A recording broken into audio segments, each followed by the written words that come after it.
সালামুন আলা ইব্রাহিম কাযালিকা নাজজিল মুহসিনিন ইন্নাহু মিন ইবাদিনাল মুমিনিন সাদাকাল্লাহুল আলিয়্যুল আযীম। একটা অনুষ্ঠানে দুইটা বক্তব্য, তারপরে একটা বক্তব্যে অসংখ্য ইনফরমেশন এবং শিক্ষণীয় বিষয়, সেগুলোকে সব স্মরণ করে সেখান থেকে শিক্ষা নেওয়া, তারপরে আবার অন্য আরেকটা বিষয় যেটা ওটার সঙ্গে সম্পৃক্ত নয়, এটা আসলে কঠিন। তারপরে এতক্ষণ দীর্ঘ সময় বসে থেকে বক্তব্য শোনা, আসলে 45 মিনিট কিংবা 50 মিনিট একটা বিষয়ের প্রতি মনোযোগ থাকে, তারপরে মানুষের ওই বিষয়ে অতটা মনোযোগ থাকে না আর কি। তাও বাধ্য হয়ে এই প্রোগ্রামটা শুক্রবারে করার কথা ছিল হয়তোবা, যে আলাদাভাবে স্বতন্ত্র একটা প্রোগ্রামে সেখানে আলোচনা করলে ভালো হতো, কিন্তু মানে সবার সময়ের ব্যাপার আছে, তারপরে আসা যাওয়া এগুলো সব মিলিয়ে আজকে বিষয়টাকে উপস্থাপন করা হয়েছে। আর যেহেতু আগামীকাল ইরানের শহীদ মরহুম প্রেসিডেন্ট এবং তার যে সহকর্মী এবং অন্যান্য যাদের আগামীকাল হচ্ছে তাদের কে দাফন করা হবে, খুবই ইম্পর্টেন্ট একটা দিন। আজকে তাদের আলোচনাটা আসাটা জরুরি ছিল এই সেন্সে আর কি। কালকে রাত্রে আমাকে বলা হয়েছে, আমি সেইভাবেই আজকে যতটুকু সম্ভব আর কি এটার উপরে, যদিও আলোচনা অনেক ব্যাপক এবং অনেক আলোচনার অবকাশ আছে, দুইটা দিক আমার আলোচনার মধ্যে আনার চিন্তা রেখেছি। একটা হচ্ছে স্বয়ং মরহুম শহীদ আয়াতুল্লাহ রাইসি, ওনার যে ব্যক্তিত্ব এবং তার পরিচয়, এবং দ্বিতীয় অংশে যে বিষয়টা আলোকপাত করতে চাই সেটা হচ্ছে ইরানের জনগণের যে অবস্থান, সেটা আপনাদের সামনে স্পষ্ট করতে চাই।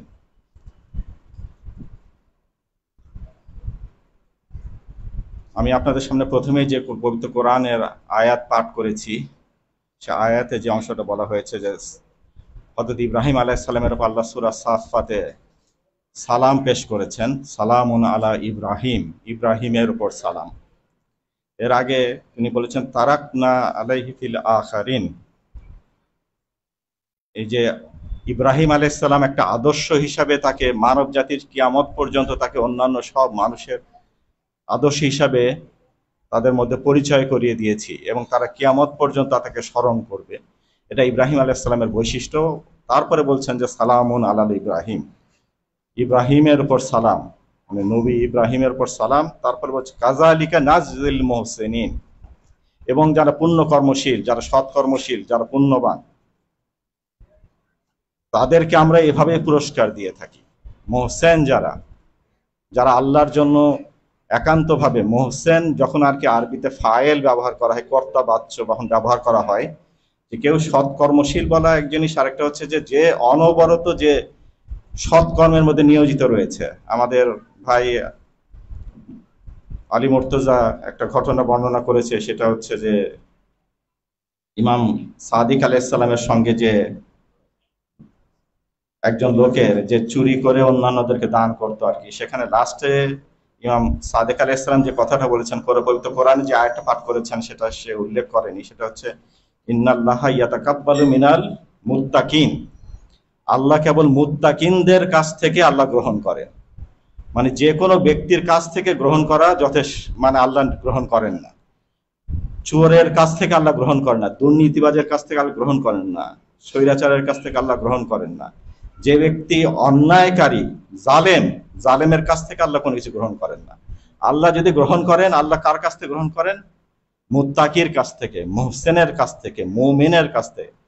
এখানে হযরত ইব্রাহিম আলাইহিস সালামের দুইটা বৈশিষ্ট্য, একটা মুহসিন, একটা বলছে ইবাদিনাল মুমিনিন, আমাদের মুমিন বান্দার অন্তর্ভুক্ত ছিল। ইবাদ এখানে আল্লাহর আব্দ এবং আল্লাহর একান্ত অনুগত বান্দা হওয়া, এটা যে কারো পক্ষে সম্ভব নয়।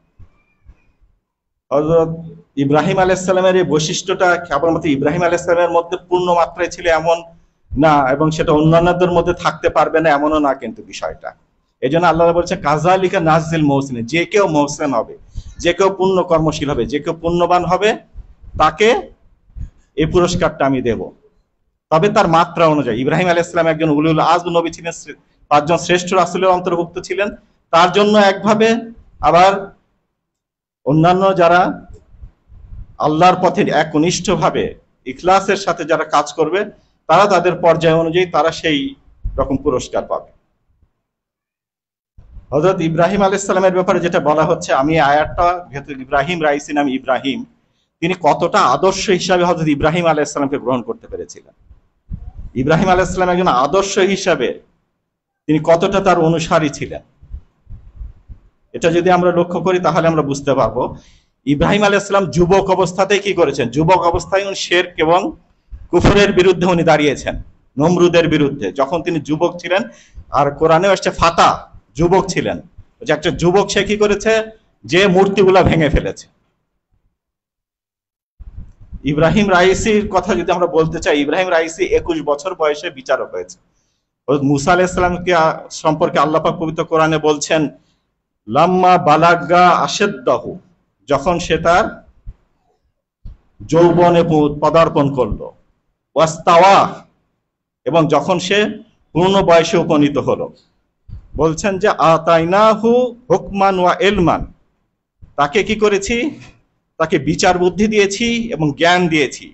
মানে 18 বছরকে বলা হয় আর কি আরবিতে যে আশাদ্দা, মানে যেখানে সাদিদ হয়, শরীরের অঙ্গ প্রত্যঙ্গ সুগঠিত হয়, যৌবনে পদার্পণ করে, সেরকম একটা বয়সে যখন উপনীত হয়েছে, তখন আমি কি করেছি, আল্লাহ বলছেন মুসাকে তখন জ্ঞান দান করেছি এবং বিচার বুদ্ধি দান করেছি।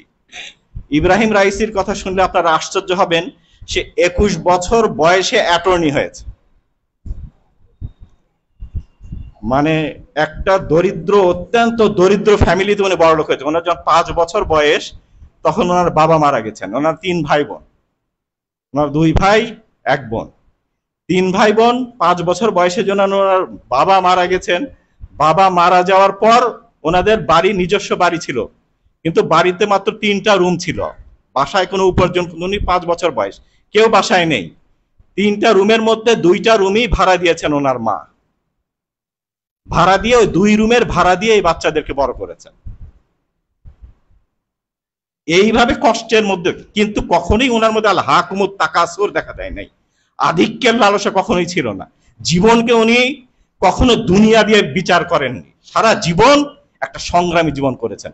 21 বছর বয়সে যখন অ্যাটর্নি হয়েছেন, ইমাম খোমেনি রহমতে তার সঙ্গে আরো 2 জন ব্যক্তি, একটা হচ্ছে রাহবার এবং আরেকজন ব্যক্তি, তো এই 3 জনকে যে কোনো জায়গায়, মানে ইরানের প্রত্যেকটা প্রদেশে বিচারক ছিল, কিন্তু অনেক জায়গায় যেহেতু সে বিচারকরা তাদের সঠিক সিদ্ধান্ত দিতে পারতো না অনেক সময়, তখন এই 21 বছরের যুবক তার সঙ্গে রাহবার তার বয়স তার ডবল ছিল অবশ্য, কিন্তু তাদের 2 জনকে তখন সে জায়গায় পাঠাতো। একটা 21 বছরের যুবকের মধ্যে এতটা প্রজ্ঞায়, এতটা বিচার বুদ্ধি, এতটা দক্ষতা, কিভাবে একজন সৈয়দ, উনি ওনার 2 দিক থেকে, বাবার দিক থেকে উনি সৈয়দ, মায়ের দিক থেকে সৈয়দ, এবং জাইদি সৈয়দ, মানে জাইদ ইবনে আলীর বংশধর। 2 দিক থেকে, পিতার দিক থেকে জাইদ ইবনে আলীর বংশধর, মাতার দিক থেকেও জাইদ ইবনে আলীর বংশধর। তখন থেকে উনি জনগণের যে কষ্ট, দুঃখ, এটা উনি নিজে অনুভব করতেন।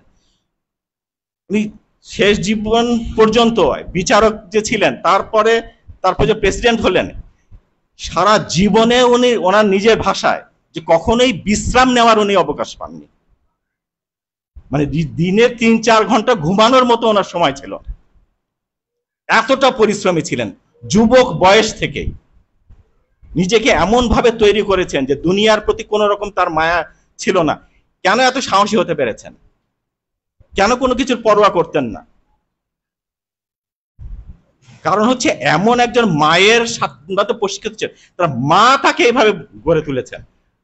পিতা তো ছিলেন না, মা তাকে এমন ভাবে প্রশিক্ষিত করেছেন, সে মায়ের কারণে উনি নিজে যখন আর কি 24-25 বছর বয়স, তখন ওনার বাসার যত খরচ, ওনার মা তখন বলেছেন যে মানে বাড়ির খরচ আর তখন তাকে করতে হতো না, বাড়ি আর ভাড়া দিতে হতো, তখন নিজে ওনার যে পরিশ্রম, কয়েক গুণ পরিশ্রম করতেন। এক হচ্ছে অফিস আদালতে কাজ করা, অন্যদিকে যখন যেখানে সুযোগ পেতেন আর কি, সেখানে ছুটে যেতেন জনগণের খেদমত করার জন্য। এটা ওনার নিজে থেকে। আমি ইমাম আলী আলাইহিস সালামের একটা হাদিস আছে আর কি, সেই হাদিসটা থেকে আপনাদের সামনে পাঠ করছি। একই হাদিস আহলে সুন্নাতের থেকে আব্দুল্লাহ ইবনে উমর থেকে বর্ণনা হয়েছে, কিন্তু ওইটার চেয়ে আলী আলাইহিস সালাম থেকে যেটা আমাদের শিয়াদের সোর্সে বর্ণনা, সেখানে আরেকটা সুন্দর জিনিস আসছে যেটা ওখানে আসেনি, যেটা রাসূল থেকে তারা বর্ণনা করেছে আর কি। ওখানে ইমাম আলী আলাইহিস সালাম বলছে, ইন্নাল্লাহা আজ্জা ওয়া জাল, মহান আল্লাহ পাক কি করেছেন, খালাকা খালকান মিন খালকিহি লি খালকিহি, মহান আল্লাহ পাক তার সৃষ্টির মধ্যে থেকে কিছু সৃষ্টিকে আলাদাভাবে সৃষ্টি করেছেন তার সৃষ্টির খেদমতের জন্য। মানে এরা জন্মের পর থেকে এদের মধ্যে আল্লাহ অনুভূতি দিয়েছেন যে মানুষের জন্য বেদনা, মানুষের কষ্ট তারা অনুভব করে, শুধুমাত্র নিজের স্বার্থ দেখে না, নিজের পরিবার দরিদ্র, নিজের তাদের প্রতি তাদের কোনো খেয়াল নেই। তাদের একমাত্র লক্ষ্য হচ্ছে মানুষের খেদমত কিভাবে করবে, কিভাবে জনগণের সেবা করবে, এটা হচ্ছে তাদের মাথার মধ্যে সবসময় তাদের মধ্যে আছে। তারপর বলছে জালাহুম লিন্নাসে উজুহান, এদেরকে আল্লাহ মানুষের সামনে সবসময় সম্মানিত করে রাখেন। এরা মানুষের সামনে গেলে মানুষ তাদের সম্মানের কারণে তাদের মানুষের মাথা নুয়ে আসে। আজকে সারা পৃথিবীর 25% মানুষ আমি নিশ্চিত বলতে পারি যে আয়াতুল্লাহ ইব্রাহিম রাইসির মৃত্যুতে তারা শোকাহত। এখন ইনস্টাগ্রাম থেকে শুরু করে সারা পৃথিবীর যত মিডিয়া আছে, ইরানের ভিতরে বাইরে আরব বিশ্বে যেখানেই আপনি যাবেন না কেন সেখানে দেখবেন যে এতগুলো রাষ্ট্রপতি, পৃথিবীর 40-45টা দেশের রাষ্ট্রপতি কিংবা প্রধানমন্ত্রী, তারা যে তার যে শোক প্রকাশ করছে। এমনকি বাংলাদেশের সরকারও যে মাইকিং করে করে হ্যাঁ যে দেওয়া হচ্ছে যে বৃহস্পতিবার তাকে ছুটি দেওয়া, মানে কি বলে, আধা সরকারি প্রতিষ্ঠান, সরকারি প্রতিষ্ঠান সবকিছু পতাকা অর্ধনমিত রাখা হবে। অর্ধ দিবসের পর সেখানে মসজিদ, অন্যান্য মন্দির, সব জায়গায় সেখানে কি করতে বলা হয়েছে, বলা হয়েছে দোয়া করতে বলা হয়েছে। এটা কত বড় পাওনা একজনের মধ্যে। এখানে আমরা পরের অংশটা বলছেন যে ইয়াফজাউন নাস ইলাইহি ফি হাওয়াইজিহিম, এইসব লোকজন তাদের নিজের আশ্রয় মনে করে, এসব লোকজনকে তাদের প্রয়োজনে এদের কাছে ছুটে যায়। যখনই তারা প্রয়োজন মনে করে এদের কাছে, জানে যে এদের কাছে গেলে আমাদের কাজের সমাধান হবে। মানে জনগণের কাজের যে গুরুত্ব, জনগণের কাজের প্রতি গুরুত্ব দেওয়া, এটা হচ্ছে তাদের স্বভাবগত বিষয়। তারা চায় যে জনগণকে কিভাবে খেদমত করে আল্লাহর বান্দাদেরকে কিভাবে সন্তুষ্ট রাখবে, আল্লাহর বান্দাদেরকে কিভাবে স্বাচ্ছন্দ্যে রাখবে, এটা হচ্ছে তাদের জীবনের টার্গেট। শুধু নিজে সুখে থাকা নয়, নিজের পরিবারকে সুখে থাকা নয়, তাদের টার্গেট হচ্ছে যে অন্য সবাইকে সুন্দরভাবে গড়ে তোলা। আইসির ব্যাপারে ইরানের যে শিক্ষামন্ত্রী বলেছে যে তাকে যতবার ওনার সঙ্গে আমার দেখা হয়েছে, অন্তত 6-7 বার, যতবারই শিক্ষামন্ত্রী বলেছে আমার সাথে দেখা হয়েছে, ততবারই উনি বলতেন যে এদের জন্য সর্বোত্তম শিক্ষক নিয়োগ করো, ছাত্রদের এমন সব শিক্ষক নিয়োগ করো না যারা এদেরকে বিপদগামী করবে। সব সময় লক্ষ্য রাখো যে সবচেয়ে উত্তম শিক্ষক। যদি তোমাকে আমি শিক্ষামন্ত্রী নিয়োগ করেছি, তোমার শিক্ষার কারণে যদি এই জাতি যদি বিভ্রান্ত হয়ে যায়, তুমি যাদেরকে নিয়োগ দিবে, তাহলে আমি কিয়ামতের দিন আমি রাইসি আল্লাহর কাছে কি জবাব দিব? এটা হচ্ছে রাইসির বেদনা। ইরানের প্রেসিডেন্টদের মধ্যে একমাত্র প্রেসিডেন্ট যে সব সময় স্কুলগুলোতে যাইতেন, স্কুলের ছেলেদের, সেই ছোট বাচ্চা মেয়ে থেকে শুরু করে, এই তো উনি 2 সপ্তাহ আগে কম সফরে গিয়েছিলেন, কমে প্রাইমারি স্কুল, হাই স্কুলের মেয়েদের সাথে উনি হাজার হাজার মেয়েদের সাথে উনি বসেছে। মেয়েরা তাকে ছাড়তে চায় না। একজন দাঁড়িয়ে বলে যে আমি এখন কবিতা আবৃত্তি করবো, বলছে করো মা, তুমি কবিতা আবৃত্তি করো। একের পর এক কবিতা আবৃত্তি করে যাচ্ছে, বসে হচ্ছে ওনার অনেক কাজ আছে, বলছে এদের গুরুত্ব, এরাই হচ্ছে আমাদের ভবিষ্যৎ, এদের এদের এদের গড়ে তোলা হচ্ছে আমার দায়িত্ব। এমন একজন প্রেসিডেন্ট।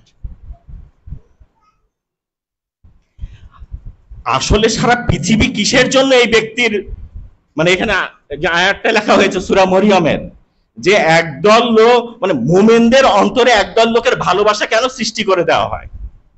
তারা হচ্ছে আল্লাহর উপরে বিশ্বাস রাখে, সৎকর্ম করে। এই দুইটা বিষয় অত্যন্ত গুরুত্বপূর্ণ, যে এতটা বেশি তারা আল্লাহর সন্তুষ্টি অর্জনের চেষ্টা করে, সৎকর্মে তারা এতটা ব্যতিব্যস্ত থাকে যে স্বয়ং আল্লাহ তাদের উপর সন্তুষ্ট হয়ে যান। আল্লাহ তা অন্তরের, মানুষের অন্তরে তাদের মহাব্বত, তাদের ভালোবাসাকে আল্লাহ সৃষ্টি করে দেন। এটা তাদের নিজেদের কর্ম নয়। স্বয়ং রাসূলুল্লাহকে আল্লাহ কি বলেছেন, যে তুমি যদি সারা পৃথিবীর সব সম্পদ ব্যয় করতে, তবুও একজন মানুষের হৃদয় তুমি জয় করতে পারতে না। কিন্তু আল্লাহ বাইনা কুলুব, আল্লাহ এটা করেন, তাদের অন্তরগুলোকে আল্লাহ পাশাপাশি নিয়ে দেন। পরস্পরের অন্তরকে আল্লাহ মানে কি, একবারে পাশাপাশি পরস্পর একত্র করে দেন। এটা আল্লাহর কাজ। আল্লাহর জন্য উনি কাজ করেছেন, আল্লাহও একই কাজ করেছেন। এখন দ্বিতীয় অংশে আসি, মানে ওনার সম্পর্কে বলতে গেলে অনেক কিছু বলতে হয়, মানে যেহেতু সময় সংক্ষিপ্ত ওই জন্য অত বিস্তারিত যাচ্ছে। আমি নিজে গতকাল লিস্ট করছিলাম 24টা মানে বড় দুর্যোগ ইরানের উপর দিয়ে গত 40-45 বছর গেছে। এর আগে বিপ্লবের আগে 3টা বড় সমস্যা ইরান মোকাবেলা করেছে। 15 বছর ধরে আন্দোলন করেছে ইমাম খোমেনি রহমতুল্লাহ আলাইহ নির্বাসনের পর থেকে বিপ্লব সফল হওয়া পর্যন্ত। লাখ লাখ মানুষ নিহত হয়েছে, হাজার হাজার লোককে ফাঁসি দেওয়া হয়েছে, হাজার হাজার লোক নির্যাতন নিপীড়নের, সে শাহের চরম সাদ্দামের মতো সে নির্যাতন নিপীড়ন করত জেলখানায়। সেইটার পর বিপ্লব যখন সফল হয়েছে, একের পর এক ইরানের উপর, যে আমি নিজে লিখছিলাম, আমার নিজের যতটুকু আর কি ইয়ে হয়েছে, আমি মানে এগুলো পড়তে গেলেই আর কি মানে অনেক সময় চলে যাবে আর কি। 24টা যে পয়েন্ট আমি লিখেছি, যে মানে কুর্দিস্তানে বিচ্ছিন্নতাবাদী আন্দোলন, মানে ইরানের কয়েকটা প্রভিন্সে বিপ্লবের পরপরই সেসব এলাকায় বিচ্ছিন্নতাবাদী আন্দোলন এসে গুটি কয়েক লোক, কিন্তু তাদেরকে সোভিয়েত ইউনিয়নের পক্ষ থেকে তাদের অস্ত্র দেওয়া হয়েছে, আমেরিকার পক্ষ থেকে অস্ত্র দেওয়া হয়েছে, যে তারা যাতে বিক্ষোভ করে ইরানের বিপ্লবটাকে দুর্বল করে ফেলে। কুর্দিস্তান, মাজেন্দারান সব জায়গায় এসে বিক্ষোভ শুরু হয়ে গিয়েছে। বিক্ষোভ, সে বিক্ষোভগুলোকে মোকাবিলা না করতেই সাদ্দাম ইরানে আক্রমণ করে বসছে। সাদ্দামকে লেলিয়ে দেওয়া হয়েছে ইরানের বিরুদ্ধে।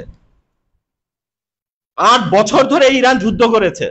তারপর ভিতরে মুনাফেকিন, মুজাহিদুন খালক যাদেরকে বলা হয়, 17 থেকে 18 হাজার মানুষকে রাস্তায় হত্যা করেছে। নিরীহ নিরপরাধ মানুষকে, যদি কারো বাড়িতে একটা মানে দোকানে যদি শুধু ইমাম খোমেনির ছবি থাকতো, তাকে গুলি করে এসে মেরে ফেলতো। মানে বিপ্লবের পরে এই ঘটনা। বিপ্লবের পরপরই 72 জন নেতা সহ আয়াতুল্লাহ শহীদ বেহেশতি উনি শহীদ হয়েছেন।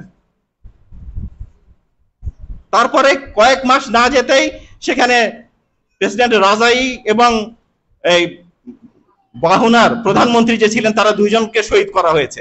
একে একে ইরানের জন্য শাসন ক্ষমতা চালানোকে যাতে একেবারে বিকল অবস্থায় যাতে পৌঁছে দেওয়া যায়, যে রাষ্ট্র ব্যবস্থা যাতে একেবারে নিষ্ক্রিয় হয়ে যায়, এইরকম অবস্থায় পৌঁছে দেওয়ার চেষ্টা করা হয়েছে, কিন্তু সফল হয়নি। আয়াতুল্লাহ মুর্তজা মুতাহারি, ডক্টর মুফাত্তে, এরকম বড় বড় যারা চিন্তাবিদ, বিশ্ববিদ্যালয়ে যারা এক একজন চিন্তাবিদ ছিলেন, যাদেরকে বলা হয় যে বিপ্লবের রূপকার, এই ধরনের ব্যক্তিদেরকে হত্যা করা হয়েছে। মানে আপনারা আশ্চর্য হবেন যে ইরানের ইসলামী বিপ্লবের 15-16 বছর আগে 3 জন ব্যক্তি, আয়াতুল্লাহ বেহেশতি, আয়াতুল্লাহ বাহুন কি বলে হুজ্জাতুল ইসলাম বাহুনার, এবং আরেকজন হচ্ছেন না রাজাই না, আরেকজন ব্যক্তি ছিলেন ডক্টর মুফাত্তে। এই তিনজন মিলে ইরানের ক্লাস 9, 10, 11, 12 এসব ক্লাসের ওনার বই তৈরি করেছেন, এবং সরকারকে এমন ভাবে বই তৈরি করতো যে ইসলামের বইগুলো, ইসলামী মানে শিক্ষার যে বইগুলো, ওনারা শিক্ষা মন্ত্রণালয়ে প্রবেশ করেছেন। সেখানে ওনারা দায়িত্ব নিয়েছেন যে বাচ্চাদের জন্য বই আমরা লিখবো, এবং যাতে শাহ এগুলোকে বইগুলোকে যাতে যাচাই করতে না পারে, সেই জন্য কি করতেন, মানে যেহেতু ওদের যে বিশেষজ্ঞ পরিষদ ছিল সেখানে পাঠিয়ে দেওয়া হতো। তারপরে যেগুলো বিপ্লবী চেতনা যেগুলোকে প্রকাশ করে, সেই বিপ্লবী চেতনা যাতে সেখানে শহীদের চেতনা, বিপ্লবীর চেতনা, এগুলো যাতে তাদের মধ্যে আস্তে আস্তে প্রস্ফুটিত না হয়, এই জন্য এগুলোকে ছাঁটাই করার ব্যবস্থা ছিল। কারবালা, শহীদ, ইমাম হোসাইন, এগুলো বিষয়ে কোনো কিছুই আসা যেত না, কিন্তু ওনারা ট্যাক্টফুলি এমন ভাবে বই রচনা করতেন যে শাহাদাতের প্রেরণা যাতে এসব যুবকদের মধ্যে আস্তে আস্তে সৃষ্টি হয়। ওনারা বই তৈরি করে একেবারে লাস্ট মোমেন্টে যে সরকারের কাছে দিত, মানে আজকে 4-5 দিন আছে, এখন স্কুলে সব বইগুলো পৌঁছে যেতে হবে আর কি, যাতে দেখতেই না পারে যে আসলে বইগুলোতে কি দেওয়া হয়েছে। এতটা মানে সূক্ষ্মভাবে কাজ করতেন ওনারা, এইভাবে জিনিসগুলোকে চিন্তা করতেন। ইরানের যেসব শহীদ হয়েছে, যারা ইরানের ভেতরে শহীদ হয়েছে, কিংবা যারা 4 জন ডিপ্লোম্যাট যারা লেবাননে যাদেরকে নিখোঁজ, ইসরায়েল যাদেরকে নিখোঁজ করে দিয়েছে, শহীদ তাওয়াসুলিয়ন, আয়াতুল্লাহ মুসা সাদর, বিশেষ করে শহীদ তাওয়াসুলিয়ন একজন ইয়াং, যে আগে কোনো রাজনীতির সঙ্গে সম্পৃক্ত ছিল না, সে পরে এমন একজন বিপ্লবী হয়েছে, মানে এই মানে একজন ইয়াং ছেলে, শিক্ষিত, আধুনিক শিক্ষিত একজন ছেলে, বিশ্ববিদ্যালয় থেকে সে শিক্ষিত, প্রশিক্ষিত, মানে তার বিতর্কের ধরন কি দেখে। ইমাম খোমেনি তাকে বলেছেন যে চামারান যদি ইরানের ভিতরে থাকে, তাওয়াসুলিয়ান লেবাননে যা থাকতে হবে, এরকম অবস্থা। মানে যে দুইজনই মানে ইরানের ভিতরে, কেন এই বিপ্লবটাকে ইমাম খোমেনি চেয়েছেন সারা পৃথিবীতে, যাতে বিপ্লবের চেতনা, বিপ্লবের যে আকাঙ্ক্ষা, বিপ্লবের যে লক্ষ্য, যেটা সারা পৃথিবীতে ছড়িয়ে যায় সূক্ষ্মভাবে। কেন এত একের পর এক ইরানের উপর বিপর্যয় নেমে আসার পর কিসের জন্য? প্রত্যেকটা ষড়যন্ত্র পবিত্র কোরআনের ভাষায় যে পাহাড়গুলোকে টলায়মান করে দিত, পাহাড়গুলোকে তার তার স্থান থেকে উপড়িয়ে ফেলতো, এমন এমন ষড়যন্ত্র ইরানের বিরুদ্ধে হয়েছে। এখন পর্যন্ত প্রত্যেক দিন সেখানে ষড়যন্ত্র হচ্ছে, কিন্তু এই ষড়যন্ত্রগুলো ইরানের জনগণ কিভাবে মোকাবেলা করেছে? ইরানের আমাদের ইমাম মাহদী আলাইহিস সালাম সম্পর্কে একটা কনসেপ্ট কি আছে? ইমাম মাহদী আলাইহিস সালামের সঙ্গে আল্লাহুম্মা সাল্লি আলা মুহাম্মাদ 7 ধরনের সঙ্গীর কথা বলা হয়েছে। হ্যাঁ, আওতাদ, নোজাবা, সোলাহা, এরকম বিভিন্ন রকম ক্যাটাগরি করা হয়েছে। ইমাম মাহদী আলাইহিস সালামের যে এই ইমামের গাইবাতের সময় যারা ইমাম মাহদী আলাইহিস পক্ষ থেকে সারা পৃথিবীতে ইসলামকে প্রতিষ্ঠিত রাখা, শিয়াদের মনগুলোকে একটা সত্যের উপর সেগুলোকে টিকিয়ে রাখা, এটার জন্য যারা প্রচেষ্টা চালায়, এইসব ব্যক্তিরাই হচ্ছে নোজাবা, এসব ব্যক্তি সোলাহা, এসব ব্যক্তিরা আওতাদ। আওতাদ মানে কি? ইমামকে যারা যদি ইমাম মাহদী আলাইহিস কুতুব বলে, কুতুব মানে হচ্ছে একটা যদি তাবু খাটানো হয়, তুবুর যে মাঝখানের যে স্তম্ভ, যেটার উপর পুরো তাবু দাঁড়িয়ে থাকে, বাকি সব রশি দিয়ে বাকিগুলো টাঙানো, এগুলো প্রত্যেকটা রশি এক একটা হচ্ছে আওতাদের মতো, টেনে সেগুলোকে একেবারে তাবুটাকে প্রতিষ্ঠিত রাখে। ইমাম মাহদী আলাইহিস সালামের এরা সৈনিক, এরা হচ্ছে ইমাম মাহদী আলাইহিস সালামের পক্ষ থেকে সে আওতাদ, এক একজন তারা খুঁটি, এক একজন তারা সেই শক্তিশালী দড়ি, যারা ইরান ইসলামী বিপ্লবকে টিকে। যদি এরা না থাকতো তবে এই ইসলামকে তারা গিলে খেত আজকে সারা পৃথিবীতে।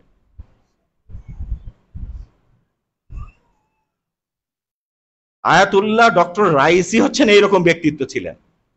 আমরা হয়তো আবুল ফাজল আব্বাস আলাইহিস সালামের কথা শুনেছি, কিন্তু আমরা আবুল ফাজল আব্বাস আলাইহিস সালামের আদর্শে যারা অনুপ্রাণিত হয়েছে, যারা আবুল ফাজল আলাইহিস সালামের মতো, যারা নিজেকে সম্পূর্ণ, যেভাবে আবুল ফাজল আব্বাস আলাইহিস সালাম বাচ্চাদের জন্য পানি আনার জন্য উনি নিজেকে নিবর্তিত করেছেন, সেরকম মানুষের খেদমত করার জন্য আয়াতুল্লাহ রাইসি দিন নেই রাত নেই ছুটে বেরিয়েছেন পুরো ইরানের বিভিন্ন প্রান্তরে।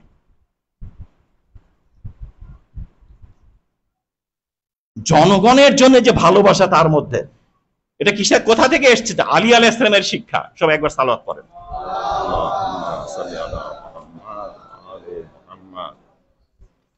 আলী, মানে আমার আলোচনা আমি সংক্ষিপ্ত করছি এই কারণে যে মানে আলোচনার অনেক কিছু আছে আর কি, কিন্তু সেগুলো সবকিছুই আলোচনা না করে আমি কতগুলো বিষয় শুধুমাত্র আপনাদের সামনে করছি। আমিরুল মুমিনিন আলী আলাইহিস সালাম মালিক আশতারের কাছে যে চিঠি লিখেছেন, সেই চিঠিতে উনি একটা শব্দ, একটা সেন্টেন্স বলেছেন, যে সেন্টেন্সটা হচ্ছে সবকিছুর ভিত্তি। রাইসির মতো এবং রাহবারের মতো যারা ব্যক্তিত্ব, যারা ইসলামকে সারা পৃথিবীর উপর প্রতিষ্ঠিত করতে চান, তাদের টার্গেটের মূল, তাদের যে লক্ষ্য, সেই লক্ষ্য হচ্ছে এই ইমাম আলী আলাইহিস সালামের কথার মধ্যে নিহিত রয়েছে। ইমাম আলী আলাইহিস সালাম কি বলেছেন? ইন্নামা ইমাদুদ্দিন ও জামাউল মুসলিমিন ও উদ্দাতু আলাল আদা আম্মাতুম মিনান নাস। জনগণকে যদি সঙ্গে রাখা, জনগণ হচ্ছে যেমন নামাজ কি as-সালাতু ইমাদুদ্দিন, নামাজ কি আমাদের ধর্মের ভিত্তি, সেখানে আমিরুল মুমিনিন আলী আলাইহিস সালাম কি বলছেন? জনগণ হচ্ছে ধর্মের ভিত্তি। জনগণ যদি ধার্মিক হয়, জনগণকে যদি ভাবে প্রশিক্ষিত করা হয়, জনগণ যদি ইসলামের উপর যদি তাদেরকে প্রশিক্ষিত করা হয়, ইসলামের শিক্ষা দেওয়া হয়। ইমাম হোসেন আলাইহিস সালাম তার এক বাচ্চাকে, ইমাম হোসেন আলাইহিস সালাম এক সন্তানকে একজন শিক্ষক, সে সূরা ফাতিহা শিক্ষা দিয়েছে। ইমাম হোসেন আলাইহিস সালাম তাকে 1000 দিনার দিয়েছেন। সবাই বলছে 1000 দিনার সূরা ফাতিহা শেখানোর জন্য। ইমাম হোসেন আলাইহিস সালাম বলছে সে যে কাজ করেছে তার মূল্য 1000 দিনার না, 1000 স্বর্ণ মুদ্রা না, তার মূল্য অনেক বেশি। শিক্ষাকে এইভাবে গুরুত্ব দিতেন ইমামরা। এখানে কেন বলছেন ইমাম আলী আলাইহিস সালাম যে যদি আমরা চাই যে একটা সমাজকে তৈরি করতে, তারপরে জনগণকে গুরুত্ব দিতে হবে, জনগণকে ইসলামের ভিত্তি বলে উনি পরিচয় করাচ্ছেন।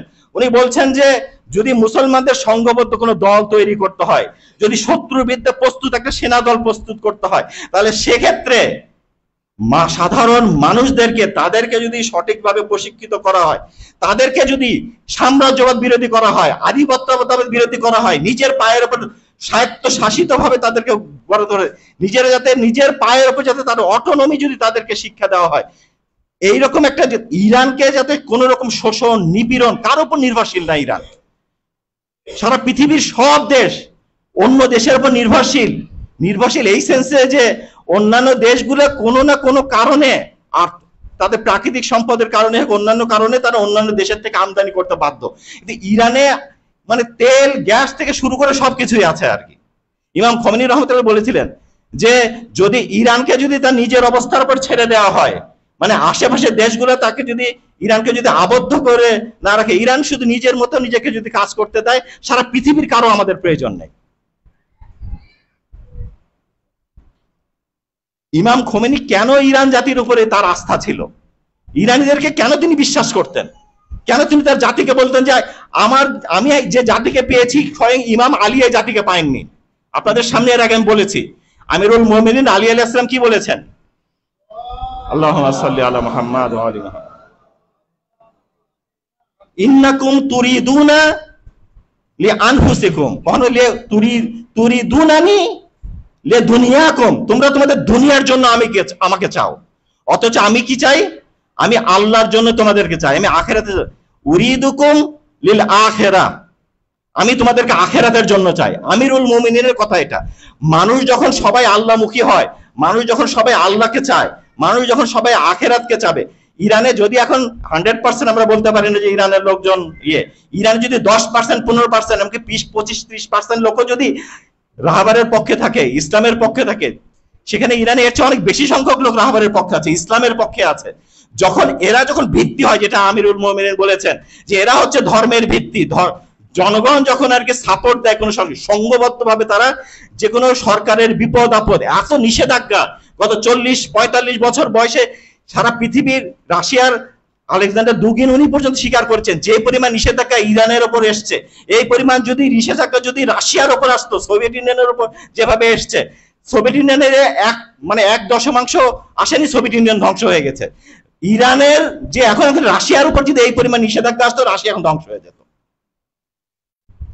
যারা এত নিষেধাজ্ঞার মধ্যেও ইরানের অনেক কিছুই সুষম বিকাশ হয়নি। অনেকে এবারের অ্যাক্সিডেন্ট নিয়ে অনেকের কথা বলেছে যে অ্যাক্সিডেন্টটা কেন হলো, প্রেসিডেন্টের মতো ব্যক্তির জন্য কি এ ধরনের কোনো নেই। ইরানের উপর যে নিষেধাজ্ঞা আছে, যে গত 45 বছর ধরে তার কাছে কেউ হেলিকপ্টার, কোনো প্লেন, এমনকি যে জেসিপিও যখন স্বাক্ষর হয়েছে, জেসিপিও স্বাক্ষর হওয়ার পর কথা 150টা প্লেনের জন্য, বোয়িং, তাও যাত্রীবাহী প্লেন, সেগুলোর জন্য চুক্তি হয়েছে ফ্রান্সের সাথে, এয়ারবাসের জন্য। সেইটা পর্যন্ত টাকা নিয়ে সেই পর্যন্ত এখন পর্যন্ত রুহানি সরকার সেটা দিয়েছে, এখন পর্যন্ত সেটাকে ইরানে দেয় নাই। ইরানের বিভিন্ন নিষেধাজ্ঞার কারণে ওই টাকাটা ব্লক করে দিয়েছে। মানে যত ধরনের চাপ সৃষ্টি করা যায় ইরানকে, যাতে করে গলা চিপে যাতে এই জাতিটাকে মেরে ফেলে। এরকম গলা চিপে ধরার পরও যখন একটা জাতি প্রতিরোধী থাকে, তারা এগুলাকে কোনো তোয়াক্কা না করে, তারা শুধুমাত্র আল্লাহর জন্য যখন তাদের মধ্যে একদল লোক এভাবে স্যাক্রিফাইস করে, একটা অংশ যদি এরকম হয় কোন জাতির, সেই জাতিকে কখনো পরাস্ত করা যায় না, সেই জাতিকে কখনো পরাভূত করা যায় না, অপরাজেয় একটা জাতিতে তারা পরিণত হয়। ইরানি জাতি এই অবস্থায় পৌঁছেছে। রাইসি এক্ষেত্রে কি ভূমিকা ছিল? রাইসি হচ্ছে ইরানের সর্বপ্রথম প্রেসিডেন্ট যে দীর্ঘ অন্ততপক্ষে 2.5 বছর সময় পেয়েছে, এর আগে রাজাই এতদিন সময় পাননি। সর্বপ্রথম যিনি রাহবারের এবং ইমাম খোমেনির মতের মতো করে দেশ চালাতে চেয়েছে। এর আগে যত প্রেসিডেন্ট এসছে, রাফসানজানি থেকে শুরু করে অন্যান্যরা, সবগুলো উদারপন্থী ছিল, মডারেট ছিল, তারা বিপ্লবী ছিল না। তাদের ছিল যে আমেরিকার সুপ্রিমেসিকে আমাদের মেনে নিতে হবে, আমেরিকার যে সারা পৃথিবীতে তাদের অর্থনৈতিক মনোপলিকে, আমাদের হিজিমনিকে মেনে নিতে হবে। কিন্তু ইরানে এটা না। ইব্রাহিম রাইসি এ ধরনের ছিলেন না। ইব্রাহিম রাইসির কথা হচ্ছে যে আমাদেরকে সারা পৃথিবীর মজলুম জনতার পাশে যে কোনো মূল্যে থাকতে হবে। আপনারা দেখেছেন জাতিসংঘে যে উনি কি করেছেন, কোরআনকে যখন উনি এভাবে তুলে ধরেছেন, কোরআনকে তুলে ধরেন কি বলেছেন, এই কোরআনকে কখনো পোড়ানো যায় না। এই কোরআনের অর্থ, এই কোরআনের শিক্ষা, এই কোরআনের আদর্শ, এই কোরআন যে সভ্যতা তৈরি করতে চায়, এই কোরআনকে পুড়িয়ে ফেললে কোরআনের সভ্যতাকে কখনো ধ্বংস করা যায় না। এইভাবে আজ পর্যন্ত সারা পৃথিবীর কোন প্রেসিডেন্ট বলে নাই।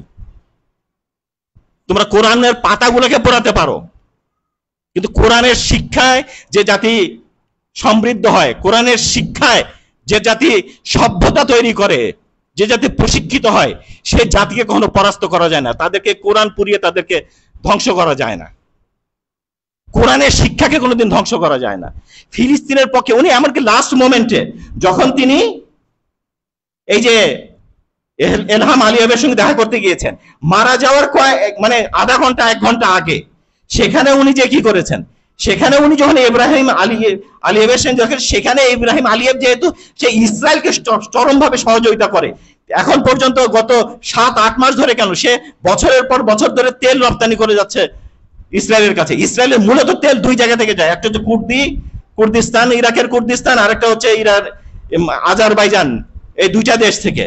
আর গ্যাস ট্যাস এগুলো তো ইয়ে থেকে, কাতার অন্যান্য দেশ থেকে যায়। তুরস্ক হচ্ছে খাদ্য সরবরাহ করে। সবগুলা মুসলমান দেশগুলো যেখানে ইসরায়েলকে সহযোগিতা করছে, সেখানে ইরানের একমাত্র ব্যক্তি, ইরান একমাত্র দেশ, যে দেশের প্রেসিডেন্ট, সে চেয়েছে হচ্ছে যে ফিলিস্তিনকে, যেখানে যেতেন, জাতিসংঘে যেতেন। এখানে আমি আমির আব্দুল্লাহিয়ানের কথা বলছি, হোসেন আমির আব্দুল্লাহিয়ান। এই ব্যক্তিটা মানে কত বড় ডিপ্লোম্যাট ছিলেন চিন্তাই করা যায় না। মানে বিপ্লবী, ইসলামী বিপ্লবের ক্যাটাগরি যেটা হওয়া উচিত, সর্বোচ্চ ক্যাটাগরির একজন পররাষ্ট্রমন্ত্রী যে চায়, সেই রকম একজন পররাষ্ট্রমন্ত্রী হচ্ছেন উনি। সবাই একবার সালাওয়াত পড়েন। নিরাপত্তা পরিষদে 15 জন সদস্য, যার মধ্যে 5 জন হচ্ছে আর কি সুপার পাওয়ার, তারা সবাই মিলে চাচ্ছে যে ইরানকে কোন রকম ভাবে রাজি করাতে, যে যাতে ইসরায়েলের সঙ্গে একটা সমঝোতায় পৌঁছে, ফিলিস্তিনের মজলুমিয়াতকে সম্পূর্ণভাবে মানুষ যাতে বিস্তৃত হয়ে যায়, ভুলে যায়। 15 জনের ইয়ের সামনে উনি ডিবেটে যে কথাগুলো উপস্থাপন করেছেন, ওখানে সবার মুখকে উনি বন্ধ করে বলেছেন। এই জন্য একদল আরব বলতে ভালো যে ফিলিস্তিনের নির্যাতিত নিপীড়িত শিশুদের যদি পররাষ্ট্রমন্ত্রী হয়ে থাকে, সেটা আমির আব্দুল্লাহিয়ান। সারা পৃথিবীতে একজন ব্যক্তি যে ইরানের পক্ষ থেকে সারা পৃথিবীর মজলুম জনতার প্রতিনিধি হিসাবে তাদের দাবি দেওয়া যে তুলে ধরা, এমন একজন ব্যক্তিত্ব, কোন রকম মানে ভয় নেই, কার সামনে কথা বলছে, কোন সুপার পাওয়ার, কোনো কিছুর উনি ত্যাগ করতেন না। এইরকম 2 জন বিপ্লবী ইয়েকে হারিয়েছেন। তবে ইরান যে, আমরা জানি যে রাসূলুল্লাহ সাল্লাল্লাহু আলাইহি ওয়াসাল্লাম যখন হযরত হামজাকে হারিয়েছেন ওহুদের যুদ্ধে, হযরত হামজাকে হারিয়েছেন, তারপরে উনি মুতার যুদ্ধে হযরত জাফর ইবনে আবু তালিবকে হারিয়েছেন। এর ফলে ইসলামের যে মহান ক্ষতি হয়েছে, যেটা আমিরুল মুমিনিন রাসূল আকরাম সাল্লাল্লাহু আলাইহি ওয়া আলিহি শাহাদাতের পর উনি বলেছেন, যদি হামজা এবং জাফর বেঁচে থাকতো, তাহলে আজকে আমি এই ক্ষমতাকে আমি আমার নিজের হাতে ফিরিয়ে নিয়ে আসতাম। ইরানের রাইসি চলে গেছেন, এর আগে আয়াতুল্লাহ বেহেশতি, ডক্টর বেহেশতি চলে গিয়েছেন, এরকম বড় বড় নেতারা চলে গেছেন, কিন্তু বিপ্লবটা ঠিকই ওই জনগণের উপর টিকে আছে।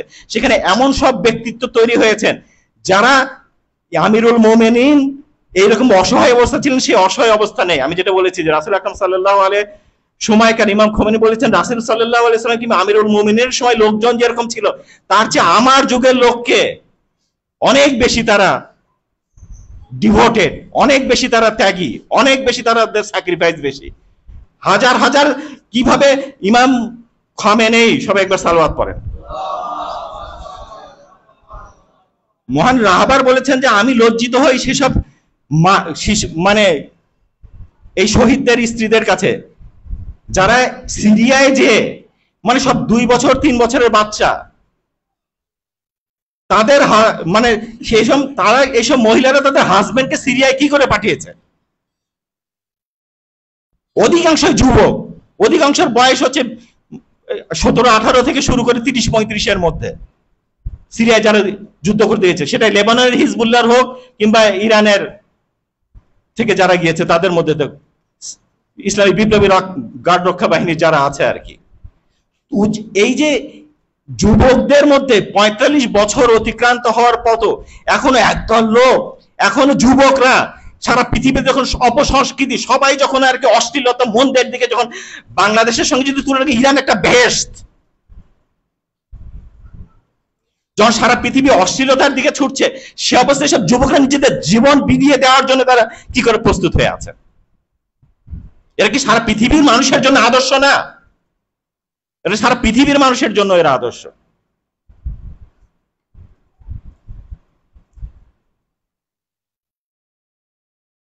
আমি যেহেতু মাগরিবের আজান দিয়ে দেব, আমি আর আমার আলোচনা আর দীর্ঘায়িত করি না। আমি শুধু লাস্টে যেহেতু ইমাম রেজা আলাইহিস সালামের সঙ্গে আজকের দিনের সম্পর্ক, যে ইমাম রেজা আলাইহিস সালাম নিজেও উনি রাজনীতিতে জড়াতে চাননি। আপনার ওয়ালি আহদের কথা শুনেছেন যে তাকে যুবরাজ বানাতে চেয়েছিল এবং তাকে এটা দেখাতে চেয়েছিল যে ইমাম রেজা হচ্ছে দুনিয়া লোভী, ইমাম রেজা ক্ষমতা লোভী। কিন্তু ক্ষমতা হাতে আসলেও যে মানুষ কোন রকম দুনিয়ার প্রতি আসক্ত হয় না, দুনিয়ার প্রতি নিরাসক্ত থাকে, সম্পূর্ণ আল্লাহমুখী থাকে, এটা হচ্ছে রাইসি, আমির আব্দুল অন্যান্য কর্মকর্তারা। এই যে যে চারজনের ছবি এখানে দেখছেন তার মধ্যে একজন হচ্ছে আর কি ওই পূর্ব আজারবাইজান, ইরানের যে প্রভিন্স, সেই প্রভিন্সের উনি হচ্ছেন আর কি গভর্নর, ইয়াং একজন। ওনার 3টা বাচ্চা, বড় মেয়েটার বয়স 11 বছর, তার ছোট বয়সের ছেলেটার বয়স হচ্ছে 8 বছর, একটা 3 বছরের মেয়ে আছে, এখন তার ওয়াইফ হচ্ছে প্রেগনেন্ট।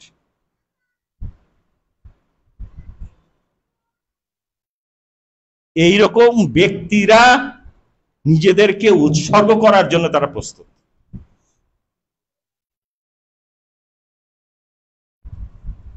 চোদ্দশো বছর অতিক্রান্ত হয়েছে, কিন্তু ইমাম হোসেনের শিক্ষা এই জাতির মধ্যে এখনো জাগরুক আছে। ইমাম হোসেনের শিক্ষা সাম্রাজ্যবাদের সাথে সমঝোতা করা নয়।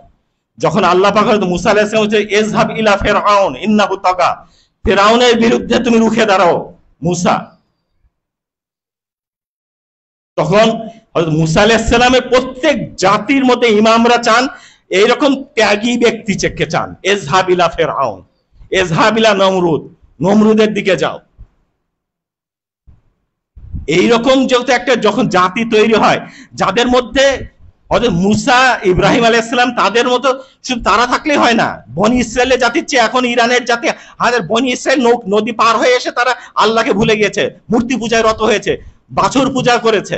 কিন্তু ইরানের জাতি ইমাম হোসেনের ভালোবাসায়, যদি বেলায়েত না থাকে, আমাদের ভাই বলেছে বেলায়েত যদি থাকে, প্রকৃত বেলায়েত হচ্ছে এটা, যার মধ্যে সে বেলায়েত থাকার কারণে সে সাম্রাজ্যবাদীদের বিরুদ্ধে সে মুখে দাঁড়াবে, সাম্রাজ্যবাদীদেরকে সহ্য করবে না, পরাধীনতাকে সে মানবে না, স্বৈরাচারকে সে মানবে না। এটা হচ্ছে ইমামদের শিক্ষা। কেন মামুনকে স্বীকৃতি দেননি? এমনকি ইসলামী রাষ্ট্রের যে একটা অন্যতম কাজ, সেটা হচ্ছে যে যারা ইসলামী রাষ্ট্রে যারা মানে অন্যান্য ধর্মাবলম্বী যেসব মানুষ রয়েছে, ইমাম রেজা আলাইহিস সালামের একটা ঘটনা বলি। ইমাম রেজা আলাইহিস সালামের একটা এলাকা, মানে ইমাম আলাইহিস সালাম যখন মারবে ছিলেন, সে মারবে থাকাকালীন সময় ওই এলাকার একজন ভালো অনেক কোটিপতি খ্রিস্টান মারা যায়। খ্রিস্টান মারা যাওয়ার পর সেই খ্রিস্টানটা স্থানীয় যে গভর্নর তার হাতে টাকা দিয়ে দেয়, টাকা দিয়ে বলে যে আমার সব সম্পত্তি, আমার যেহেতু কোনো সন্তান নেই, আপনি এই সম্পদটাকে আপনি বন্টন করে দিয়েন আর কি দুস্থ দরিদ্র মানুষের মধ্যে। সে গভর্নর কি করেছে, সে গভর্নর সব টাকাগুলো মুসলমানদের মধ্যে বন্টন করে দিয়েছে। পরে ইমাম রিজা যখন এই কথাটা শুনেছেন তখন মামুনের কাছে গিয়েছেন, মামুনের কাছে গিয়ে বলছেন যে মামুন, সে তো একটা ভুল কাজ করেছে। সে যখন খ্রিস্টান দুস্থ নিপীড়িত অসংখ্য অসহায় রয়েছে এবং তার মনের মধ্যে সবসময় তার নিজের জাতির প্রতি আকর্ষণ রয়েছে, কিসের জন্য তুমি যে গভর্নর নিয়োগ করেছে, সে গভর্নর সেটা সব মুসলমানদের মধ্যে বন্টন করেছে। তারপর বলেছে তাহলে আমি কি করবো, সব টাকা তো দিয়ে ফেলেছে। বলেছে যে তাহলে তুমি তোমার বাইতুল মাল থেকে মুসলমানদের সম্পদ থেকে নিয়ে ওই যেসব খ্রিস্টান ওই এলাকা রয়েছে তাদের সবাইকে তুমি এখান থেকে দান করো, সে সমপরিমাণ অর্থ। এই যে ইসলামী রাষ্ট্রে যে অন্য ধর্মাবলম্বীদের প্রতি তাদের অধিকারকে আমাদের ইমাম রেজা ক্ষমতায় নেই, কিন্তু সে সরকারকে বুঝিয়ে দিচ্ছেন যে যেন অমুসলমান যে রাষ্ট্রে বসবাস করছে তার প্রতি এরকম তোমার দায়িত্ব রয়েছে, তাদের অধিকারকে তোমাকে আদায় করতে হবে। আমরা ইমামদের থেকে এইভাবে শিক্ষা নিতে চাই। যদি আমরা ইমামদেরকে যদি এইভাবে যদি না চিনি, ইমামদেরকে যদি শুধুমাত্র তার মহান মাকামের মাধ্যমে চিনি, তাদের মহান মাকাম হচ্ছে সে মাকাম থেকে, ওই উচ্চ মাকাম থেকে নিচে নেমে এসে যিনি সাধারণ মানুষদের তিনি ভালোবাসতে পেরেছেন, ভালোবেসেছেন। কিভাবে ভালোবেসেছেন? এতটা ভালোবেসেছেন যে আমরা কল্পনাও করতে পারি না। শুধু একটা ঘটনা বলে শেষ করছি, সেটা হচ্ছে একজন নাপিত, সে শিয়া এবং ইমাম আলী ইবনে মুসা রিজা আলাইহিস সালামের সঙ্গে দেখা করার জন্য কিন্তু মামুনের প্রচন্ড সেখানে প্রহরীরা এমন ভাবে ইমাম রেজাকে ঘিরে রাখতো যে ইমাম রেজাকে যাতে কোনো কেউ যাতে দেখা করতে না পারে। এজন্য সে নাপিত এসে যখন কোনো সুযোগ পায়নি তখন সে এসে ইমাম রেজা বুঝতে পেরেছেন যে সে আর কি তার সঙ্গে খুবই উদ্গ্রীব, তখন তিনি প্রহরীদের বলেছেন যে অমুক এসছে, আমার চুল কাটা দরকার, সে নাপিতকে ডাকো, সে যেন এসে আমার চুলটা কেটে দিয়ে যায়। তো সে নাপিতটা এসছে, নাপিত এসে যখন ইমাম রেজা চুল কাটছে, চুল কাটতে কাটতে তখন সে মানে মনে মনে চিন্তা করছে যে আমি তো ইমাম রেজার কাছে কিছু চাওয়া তো উচিত আমার, ইমাম রেজা যেহেতু আমার ইমাম, ইমামের কাছে আমার কিছু চাওয়া উচিত, ইমাম তো আমাকে খালি হাতে ফিরিয়ে দেবেন না। পরে ইমাম বলছে, ইমাম তখন সাথে সাথেই তার সামনে তার যে ছুরি খুর ছিল, সে খুর ধার দেওয়ার জন্য যে পাথরটা আর কি, ওটা পাথরটাকে পুরো ইমাম কি করেছে, সোনায় পরিণত করে দিয়েছে। সোনায় পরিণত করে দিয়ে তাকে দিয়ে বলছেন যে নাও এটা তোমার মজুরি। সে কিন্তু সে ছিল খুবই চালাক, আমাদেরকে এরকম চালাক শিয়া হতে হবে আর কি। বলেছেন যে ইমাম আমি তো এই সোনা চাই না, আমি আপনার কাছে অন্য কিছু চাই। বলছে কি চানা, কি চাও তুমি আমার কাছে? বলছে যখন আমি মারা যাব সেই সময় আমাকে কথা দেন, সেই সময় আমার শিয়রের সামনে থাকবেন। ইমামের কাছে তার চাওয়ার লক্ষ্য মানে কত উঁচু পর্যায়ের চাওয়া তার। ইমাম আপনি আমার মৃত্যুর সময়, আমি এসব সোনা দানা এগুলো আমার কাছে আর মূল্য নেই। আমাদের চাওছে, রাইসি ছিলেন এরকম ব্যক্তিত্ব। রাইসি এবছর শবে কদরের রাত্রে, ওনার শবে কদরের রাত্রে ওনার সবচেয়ে বড় প্রার্থনা ছিল যে হে আল্লাহ, আমি এই দেশের প্রেসিডেন্ট হয়েছি, আমি জনগণের সেবা করছি, কিন্তু এই সেবা করে শেষ পর্যন্ত আমার শেষ পরিণতি কি হবে সেটা নিয়ে আমি চিন্তিত। আমার একমাত্র কামনা যে আপনি আমাকে শাহাদাতের দরজা দান করেন, যাতে করে আমার সব গুনাহ পাপ হয়ে যায়। এইটা হচ্ছে, এবং এ বছরে যে আল্লাহ শহীদ রাইসির যে এই প্রার্থনা যে আল্লাহ কবুল করবেন, এটা উনি নিজে হয়তো বা ভাবেননি এভাবে আল্লাহ কবুল করে নেবেন। ইরানের জনগণ যেদিন সবাই শুনেছে যে শহীদ রাইসি নিখোঁজ হয়ে গিয়েছেন, তার প্লেন, তার হেলিকপ্টারটা খুঁজে পাওয়া যাচ্ছে না, পুরা ইরানের মসজিদ, প্রত্যেক হোসেনিয়ে হারামগুলা, যেখানে ইমামজাদেগুলা, সবগুলাতে লোক, পুরুষ মহিলা লক্ষ লক্ষ মানুষ হাত তুলে ওনার জন্য ফিরে। রাহাবা নিজে বলেছেন যে তিনি যাতে জনগণের কাছে ফিরে আসেন, দোয়া করেছেন।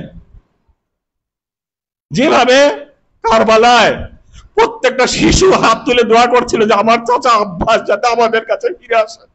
চাচা তো এর আগে যতবার কথা দিয়েছেন প্রত্যেকবার পানি নিয়ে আমাদের কাছে এসছেন। হে আল্লাহ, আমাদের চাচাকে একবার পানি নিয়ে আমাদের কাছে আসতে যাও, আমরা চাচার দিকে আরেকবার তাকিয়ে আমরা মনে সান্ত্বনা পাই। সে একই রকম ভাবে ইরানের জনগণ আবুল ফাজল আলাইহিস সালামের কসম দিয়ে আল্লাহকে বলছিল যে হে আল্লাহ, আমাদের প্রেসিডেন্টকে আপনি ফিরিয়ে দেন, এই আমাদের খাদেম রেজা, ইমাম রেজা আলাইহিস সালামের যে খাদেম, তাকে আপনি ফিরিয়ে দেন। কিন্তু আল্লাহর কি কাজ, হযরত আবুল ফাজল যেমন ভাবে আর ফিরে আসেননি। রাহবারের এই মানুষের কাছে যে বলেছিলেন যে তোমাদের কোলে আবার ফিরে আসবে, কিন্তু সে আবুল ফাজল আব্বাসের মতো তিনি আর ফিরে আসেননি। তিনিও সেখান থেকে হেলিকপ্টার থেকে সরাসরি ইমাম রেজার কোলে যে পড়েছেন এবং ইমাম রেজা তাকে কোলে আলিঙ্গন করে নিয়েছেন। ইনশাআল্লাহ আল্লাহ পাক এই বিপ্লবকে, যে বিপ্লবটাকে রাহবার যেখানে বলেছেন, রাহবারের একটা কথা খুবই ইম্পর্টেন্ট। রাহবার বলেছেন যে এর আগে অনেকেই চলে গিয়েছে, কিন্তু এই বিপ্লবের মধ্যে কোন রকম বিঘ্নতা সৃষ্টি হয়নি, বিঘ্ন হয়নি এই বিপ্লব। এটা এমন একটা পাইলটে, আমি বলেছি যে খুঁটির মতো, যেটা খুঁটি হচ্ছে ইমাম মাহদী আলাইহিস সালাম, যে খুঁটির ভিত্তি, এই বিপ্লবের ভিত্তি ইমাম মাহদী আলাইহিস সালাম, সেখানে রাহবার হচ্ছেন এখানে আওতাদের মতো, এবং তার সঙ্গে জড়িয়েছে আওতাদের মতো। সেই ইমাম মাহদী আলাইহিস সালাম যখন এই বিপ্লবের পেছনে রয়েছে, তখন এই বিপ্লব, তার একটা প্লেন যখন চলতে থাকে, যত গতিতেই চলুক না কেন, তখন যে পাইলট যখন বলে যে তোমরা নিশ্চিত মনে এগিয়ে যাও, তখন কিন্তু সবাই নিশ্চিত মনে থাকে যে আমাদের আর কোনো ক্ষতি হবে না। যত তাদের পাইলটও যদি মারা যায়, অন্য আরেকজনও যদি মারা যায়, খুবই গুরুত্বপূর্ণ ব্যক্তি, এগুলো এই বিপ্লবের গতিকে কখনো থামিয়ে দিতে পারবে না। এই বিপ্লব তার প্রকৃত লক্ষ্যে এগিয়ে যাচ্ছে, এবং তার শেষ পরিণতিতে ইনশাআল্লাহ ইমাম মাহদী আলাইহিস সালামের আগমনের মাধ্যমে এই রাহবার ইনশাআল্লাহ ইমাম মাহদী আলাইহিস সালামের হাতে এই পতাকা তুলে দেবেন, এবং সেই দিন এই সারা বিশ্বের আমরা মুসলমানরা সেদিন আমরা গর্ব করে বলতে পারবো যে আমরা যে প্রকৃত আদর্শ আমাদের ইমামরা রেখে গিয়েছেন, ইমাম রিজা এবং অন্যান্য ইমামরা, সেই আদর্শকে আমরা ধরে রাখতে পেরেছি এবং তাদের সেই আদর্শের ভিত্তিতে আমরা সারা পৃথিবীকে পরিচালিত করতে পারবো ইনশাল্লাহ। সে ন্যায় ভিত্তিক সমাজ, সে তৌহিদ ভিত্তিক সমাজ। লিউজহির আলাদ্দিন কুল্লিহি ওয়ালাউ কারিহাল মুশরিকিন, কাফের মুশরিকরা অসন্তুষ্ট হলেও আল্লাহর তৌহিদ এবং ন্যায়ের শাসন যে পৃথিবীতে প্রতিষ্ঠা করে, সেই লক্ষ্য ইনশাল্লাহ ইমাম মাহদী আসলামের আগমনের মাধ্যমে আল্লাহ পাক যাতে ওনার আগমনকে ত্বরান্বিত করেন। আমি আল্লাহ পাক আমাদের প্রত্যেক শিয়াকে, তাদের প্রত্যেককে যেন এই ইমাম মাহদী আলাইহিস সালামের প্রকৃত সৈনিক হিসাবে আমাদের সন্তানদেরকে, আমাদের ভবিষ্যৎ প্রজন্মকে ইমাম মাহদী প্রকৃত সন্তান হিসেবে গড়ে ওঠার তৌফিক দান করেন।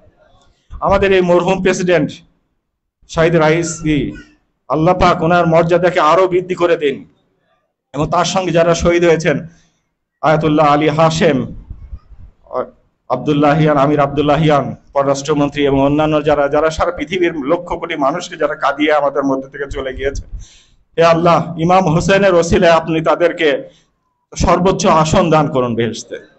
ইয়া রাব্বুল আলামিন, আমাদের প্রত্যেকের যে মনোবাসনা রয়েছে সেগুলো আপনি পূরণ করে দিন।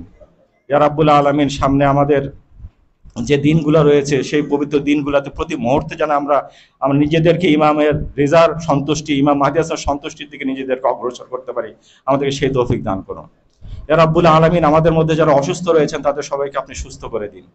ইয়া রাব্বুল আলামিন, আমাদের পিতামাতা আত্মীয় স্বজন যারা মৃত্যুবরণ করেছেন তাদের সবাইকে আপনি জান্নাত নসিব করুন। ইয়া রাব্বুল আলামিন, যারা তাদের মধ্যে এখনো বেঁচে রয়েছেন তাদেরকে আপনি আরো দীর্ঘজীবী দান করুন। ইয়া রাব্বুল আলামিন, আমরা সারা পৃথিবীর যেখানে যেখানে মুসলিম নির্যাতিত মুসলমানরা রয়েছে তাদের সকলকে আপনি ইমাম মাহদী আসসালামের ওসিলায় মুক্তি দান করুন। ইয়া রাব্বুল আলামিন, গাজায়, ফিলিস্তিনে আজকে অত্যন্ত শোচনীয় অবস্থা রয়েছে, গাজায় এবং রাফায়। আল্লাহ, আপনাদের এই মুস্তাদাফিন এই জাতির জন্য আপনি দ্বার উন্মুক্ত করে দিন, তাদেরকে এই নির্যাতন নিপীড়ন থেকে উদ্ধার করুন এবং ইসরায়েল এবং আমেরিকা এবং জালেমবাদী এই সরকার এবং তার সারা পৃথিবীতে তাদের পৃষ্ঠপোষক যারা রয়েছে তাদের সবাইকে আপনি ধ্বংস করে দিন। ইয়া রাব্বুল আলামিন, আমরা যাতে প্রতি মুহূর্তে আমাদের প্রতিটি কর্ম যাতে আল্লাহ এবং রাসূল এবং তার আহলে বাইতের সন্তুষ্টি হয় সেভাবে আমরা অগ্রসর, আমাদের সেই তৌফিক দান করুন। সুবহান রাব্বিকা রাব্বিল ইজ্জাতি আম্মা ইয়াসিফুন ওয়া সালামুন আলাল মুরসালিন ওয়া আলহামদুলিল্লাহি রাব্বিল আলামিন বিহাক্কি মুহাম্মাদি ওয়া আলিহি তাহিরিন।